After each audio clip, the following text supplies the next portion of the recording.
두 분 어서 오십시오. 안녕하세요. 네. 전병헌 청와대 정무수석이 오늘 사의를 표명했습니다.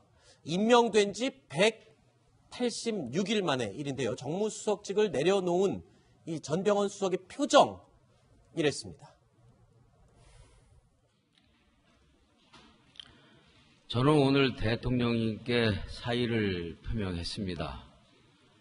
길지 않은 시간 동안이지만 정무수석으로서 대통령님을 보좌하는데 최선의 노력을 다해왔고 다하려 했지만 결과적으로 누를 끼치게 되어 참으로 참담한 심정입니다. 언제든 진실규명에 적극 나서겠습니다. 불필요한 논란과 억측이 하루빨리 해소되기를 기대합니다. 이상입니다. 감사합니다.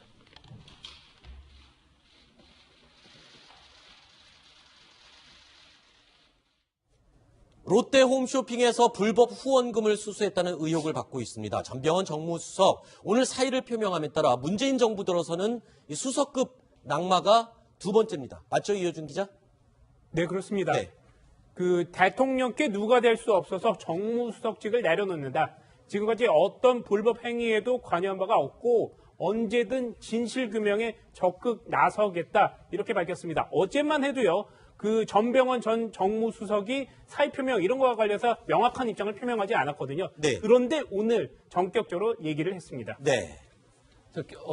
말씀하신 것처럼 두 번째 수석급 낙마입니다. 김기정 전 국가안보실 2차장이 낙마한 데 이어서 이제 정무수석이 낙마했는데 전 수석급은 두 번째지만 굉장히 정치적 의미는 다르다 이렇게 생각이 듭니다. 왜냐하면 어쨌든 김기정 전 국가안보실 2차장 같은 경우는 본인의 어떤 행실 문제 그렇죠. 이런 것 때문에 낙마한 건데 이번에 전병헌 수석 같은 경우는 그러니까 어쨌든 간에 돈을 받았다 이런 이제 의혹을 받고 있기 때문에 굉장히 그 질이 다르다. 그리고 또 하나는 물론 이제 국가안보실 2차장도 굉장히 중요한 자리지만 정무수석이라면 보통 그 정부의 어떤 책사 역할을 하는 겁니다. 그렇죠. 가장 브레인들이라고 불렸던 건데 어떤 정무수석이 낙마했다는 건 굉장히 이 정부로서는 굉장히 큰 타격이다 이렇게 볼 수 있습니다. 이 얘기가 나올 때마다 전병헌 정무수석이 그랬어요. 이 나와는 전혀 무관한 일이라고 계속 얘기를 했잖아요. 그럼에도 불구하고 물러날 수밖에 없었던 배경은 뭐가 있을까요? 아니 그렇게 결백하고 명백하게 아니라고 부인을 하면서도 물러설 수밖에 없는 배경. 그러니까 사실상 이제 e스포츠 협회가 전병헌 수석에 의해서 거의 사유화된 거 아니냐. 네. 이런 이제 의혹이 계속해서 나온 것이죠. 일단 e스포츠 협회에 후원한 이제 홈쇼핑 회사가 3개에 이르고 아무런 관련이 없는데도 3개의 회사가 거기를 후원했다는 건 결국은 마쿠의 전 수석이 있었던 것 아니냐. 이런 의혹이 제기가 됐고 또 전 수석이 이제 국회의원 시절에 인턴한테 월 100만 원 정도씩 1년 정도를 e스포츠 협회의 돈으로 제공했던 이런 게 또 밝혀졌지 않습니까? 네. 그리고 이제 자금 세탁을 한 이번에 회사도 이 전 의원의 그 지구당 청년위원장 출신이 대표로 있는 그런 곳으로 밝혀졌고 여러 부분에서 이제 굉장히 긴밀한 관계들이 있는 것이 속속 밝혀지면서 더 버틸 수 없는 상황까지 이르는 거군요. 그래서 대통령한테 계속 이제 부담을 주니까 그 부분에 대해서 고민을 하다가 출두를 검찰 소환을 앞두고 이제 사직을. 임종석 비서실장과 이 거취 문제에 대해서 논의를 했었다라고 보도가 지금 나오고 있죠. 뭐 어떤 식으로 논의를 했을까요? 어떤 내용을 얘기했어요? 전날 만나서 네. 이제 지금 어떻게 해야 되는지에 대해서 네. 아마 논의를 했던 것으로 보입니다. 네. 근데 아마 임종석 실장이 거기 선을 거두지는 않았겠죠. 근데 그렇죠. 분명한 건 있습니다. 어쨌든 간에 전병헌 수석이 개인 비리 문제로 지금 검찰 수사를 받고 있는 상황에서 네. 그만두지 않을 경우에는 적폐청산의 진정성이 의심받겠죠. 아. 지금 문재인 정부가 어쨌든 간에 6개월 동안 가장 중점을 더 추진했던 게 적폐청산이기 때문에 이 부분에 진정성이 의심받게 되면 그다음부터 그냥 힘을 잃게 되겠죠. 따라서 전병헌 수석을 어떤 식으로든 선긋기를 할 수밖에 없었다. 네. 생각이 들고 재밌는 게 전병헌 수석의 입장문을 기존 청와대 같은 경우 물론 이제 춘추관을 통해서 기자들에게 배포를 하죠. 그게 그래서 지금 화면에 보고 일상적인 계시는 루트죠. 저건데. 그렇죠. 근데 지금 이번에 전병헌 수석의 입장문 발표는 그냥 정무석실의 직원이 와서 이렇게 배포를 했습니다. 그냥. 그러니까 그 얘기는 청와대가 관여하지 않겠다. 이거는 개인 비리고 개인의 문제다라고 선을 그은 거다. 이렇게 보는 게 맞는 것 같습니다. 그 점에서 지금 이게 공식 입장을 밝힌 지금 화면에 나오는 저 내용이요. 이 내용을 원래는 춘추관을 통해서 기자들에게 모든 자료를 배포하게 돼 있는 자료인데 이거를 수석실에서 직접 배포했다.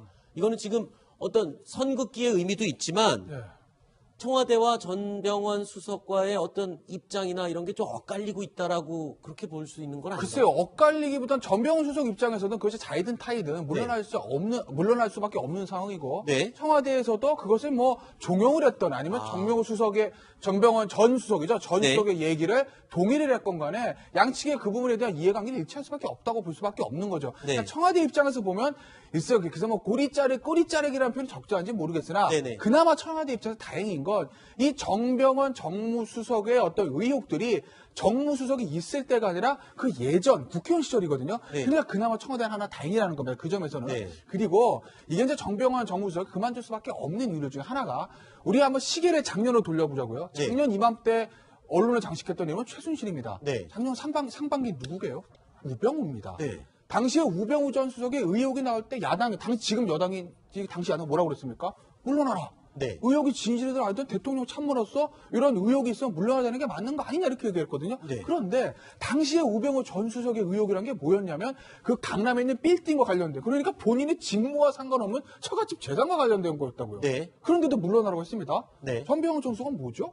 보이네. 그렇죠. 국회의원 시절에 본인의 직무와 관련된 의혹이기 때문에 그 의혹의 부담을 크기는 느낄 수밖에 우병우 전 수석 당시의 의혹과는 크기가 차원이 다른 것이죠. 네. 근데 이것을 대통령은 아직까지 뭐가 드러난 게 없다고 해서 그대로 정무석 자리에 있는 게 맞느냐?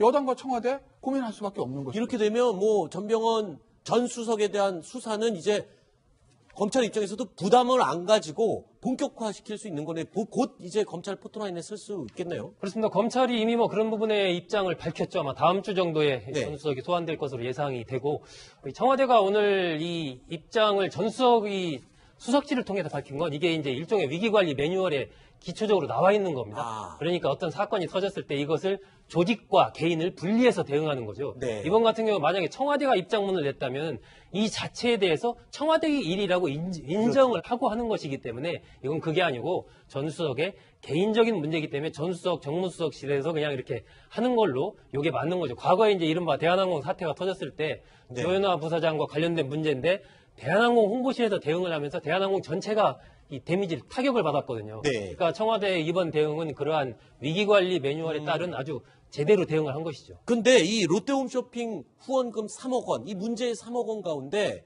1억 원이 전병헌 전 수석의 정치 자금, 선거 자금이었다라는 진술이 또 나왔어요. 이게 점점 지금 혐의가 구체화되고 있는 것 같습니다. 전병헌 수석을 향해서 지금 몰아가고 있는 거죠. 네. 검찰의 칼끝이 이제 전병헌 수석을 딱 향해 있는 건데 이렇습니다. 그러니까 어쨌든 전 수석의 3억 원을 받았다는 건 이제 그 보좌를 받았다. 그래서 네. 이용했다 이런 건 어느 정도 증명이 됐는데 그게 그게 용도까지 이제 나오고. 인턴의 월급을 쓰이거나 이런 건 이제 사실은 굉장히 많은 의원들이 그 문제가 불거진이 많습니다. 그러니까 네. 예를 들면 다른 기업에서 인턴 직원 월급을 이런 경우가 적지 않았고 사실 그렇게 처벌받은 건 꽤 있습니다. 그래서 네. 어떻게 보면 이것도 하나의 국회 적폐다 이렇게 볼 수 있을 것 같은데 이제 그런 문제 차이 나는데 그게 아니라 전병헌 수석이 개인 선거 자금으로 쓰였다 이러면 근데 그 타격이 또 다르죠. 그리고 검찰 입장에서는 이번 수사의 정당성이 더 커지는 거죠. 네. 따라서 아마 이제 전병헌 수석의 개인 사용처로 계속 수사가 들어가지 않을까 네. 이렇게 판단이 됩니다. 아니 그런데 지금 전병헌 전 수석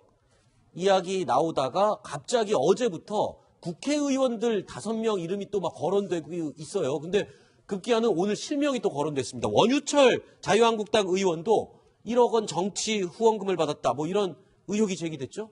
네, 어제 검찰이 원유철 의원의 경기 평택에 있는 지역구 사무실을 압수수색했습니다. 그리고 회계를 관리하던 전 보좌관의 자택도 압수수색했는데요. 그 검찰은 이렇게 보고 있는 겁니다. 원 의원이 자신의 지역구에 기반을 둔 사업가들로부터 1억 원의 금품을 받은 정치자금을 받은 것으로 의심하고 있다. 이렇게 볼 수 있겠는데요. 일단 원유철 의원 하면 정책위 의장도 지내고 원내대표도 지냈습니다. 야당의 중진입니다. 검찰의 칼끝이 지금 야당 중진까지 겨냥하고 있는 것인데요. 네. 검찰은요, 원유철 의원을 피의자로 소환하는 방법도 검토 중인 것으로 알려지고 있습니다. 많은 국회의원들 가운데 지금 이렇게 딱딱 대상이 되는 의원들 이유가 뭘까요? 이재명 차장은 뭐 어떤 느낌이 드세요? 원유철 의원은 예. 어떤 이유 때문에 지금? 결국 검찰 캐비넷에서 지금 하나씩 나오고 있는 게 아닌가 네. 뭐 이런 생각도 듭니다. 그러니까 검찰이 지금 어째 적폐청산을 하면서 굉장히 강공으로 국정원장 3명을 동시에 구속영장을 신청할 정도로 네. 거의 뭐 아무런 여지 없이 강공을 몰아붙이고 있는데 이런 와중에서 전병헌 수석이라고 굉장히 여권 핵심 인사를 집어넣고 그러면 다시 한번 또 야권에 또 중진을 하고 이렇게 계속 균형 맞추기를 하고 있는 게 아닌가 이런 판단이 들고 뭐 당연히 비리가 있다면 당연히 수사를 받아야 되는 거고 거기에 마땅한 처벌을 받아야겠죠. 근데 만약에 검찰이 어떤 균형 맞추기 차원에서 계속 캐비넷 속에 있었던 걸 하나씩 꺼내면서 언론 플레이를 하고 있다 이러면 사실 좀 선출되지 않은 권력의 좀 권력 남용이 아닌가 이런 생각도 네. 듭니다. 현직 의원 그리고 현직 청와대 정무수석까지도 지금 검찰이 수사에 칼끝을 겨누고 있습니다. 이 정도 되면 그 뒤에 다른 그냥 국회의원들 지금 벌벌 떠는 사람들도 꽤 있겠어요. 그러니까 항상 이제 정권 초기에 이런 사정 작업들이 시작이 돼요. 네. 그러니까 말씀 이재명 차장이 언급했듯이 캐비넷에 있는 거 하나씩 나오는 건데 이제 여야를 막론하고 이제 정치권에 대한 강한 압박이 있지 않습니까? 네. 이 부분에 대한 이제 두 가지 해석들이 있어요. 하나의 해석은 뭐냐면 그냥 원칙대로 법대로 검찰은 정의를 위하는 조직이기 때문에 여든 야든 정권 초든 뭐 말이든 할 것 없이 잘못 있으면 우리는 다 처벌한다. 라는 이제 교과서에 나오는 원리 원칙. 네. 이게 이제 일설. 네. 이 설은 이제 무슨 설이냐면 지금 검찰의 가장 큰 문제가 뭐죠? 화두가 개혁. 국정 수사권 조정입니다. 네. 공수처 설치입니다. 그렇죠. 이걸로 키를 죽인 사람은 누구죠? 국회입니다. 입법 사항이에요. 청와대에서 아무리 하고 싶다 하더라도 국회에서 통과가 안 되면 공수처 설치 그다음에 검경 수사 조정 안 됩니다. 네. 그러면 그것을 하기 위해서 국회의원들을 압박하는데 가장 좋은 검찰의 카드가 뭘까요? 사정 카드죠. 라는 얘기들. 네. 뭐 이제 서초동 주변의 설이에요. 제 얘기가 아니고. 네. 그리고 또 일설, 이설 두 가지 설이 있는데 그래서 어느 설이 맞을까요? 시청자 여러분의 현명한 판단을 기다립니다. 그 얘기 저희가 요 다음 순위 내용으로 저희가 준비해놨습니다. 그런가요? 이거 미리 준비해놓은 걸 알고 얘기하신 거예요? 아유, 몰랐죠, 저는. 알겠습니다. 뭐 마지막으로 하실 말씀 있으신 것 같아요. 추가로. 보통 이제 네. 그 문무일 검찰총장이 취임하면서 대검의 이른바 범죄정보 조직들을 그때 해체를 했지 않습니까? 네. 근데 사실 그 전에만 해도 한 20명 가까운 이 정보를 수집하는 인력들이 네. 계속 움직였거든요. 그러니까 그러한 과정에서 정치권 국회의원들에 관련된 여러 가지 다양한 첩보 이런 것들이 이제 검찰 그 대검의 첩보에 많이 축적이 돼 있었던 거죠. 그러니까 지금 나오는 부분 사실은 전병헌 수석건도 벌써 한 3년 전에 이미 많이 나왔던 얘기 그렇죠. 아닙니까? 그러니까 지금 원유철 의원 건도 그렇고 또 다른 자유한국당 뭐 이우현 의원도 지금 얘기가 되고 있던데 그런 부분들은 그동안에 이제 검찰이 수집했던 이런 네. 부분들을 하나하나 지금 꺼내들고 있다 이렇게 봐야 될 것 같습니다. 검찰의 캐비넷을 열어서 하나씩 지금 꺼내고 있는 중이다. 이런 표현을 했네요. 다음 소식, 이 검찰의 속마음 도대체 어떤 생각을 갖고 있는지 저희 뉴스탑10이 한번 파헤쳐봤습니다. 확인해 보시죠. 근데 오늘 전격적으로 얘기를 했습니다. 네.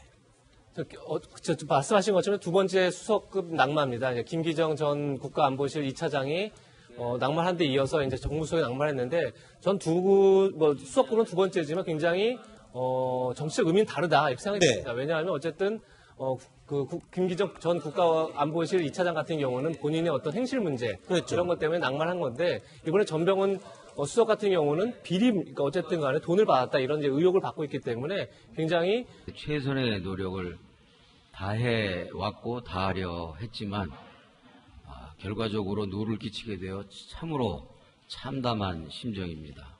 언제든 진실규명에 적극 나서겠습니다. 불필요한 논란과 억측이 하루빨리 해소되기를 기대합니다. 이상입니다. 감사합니다.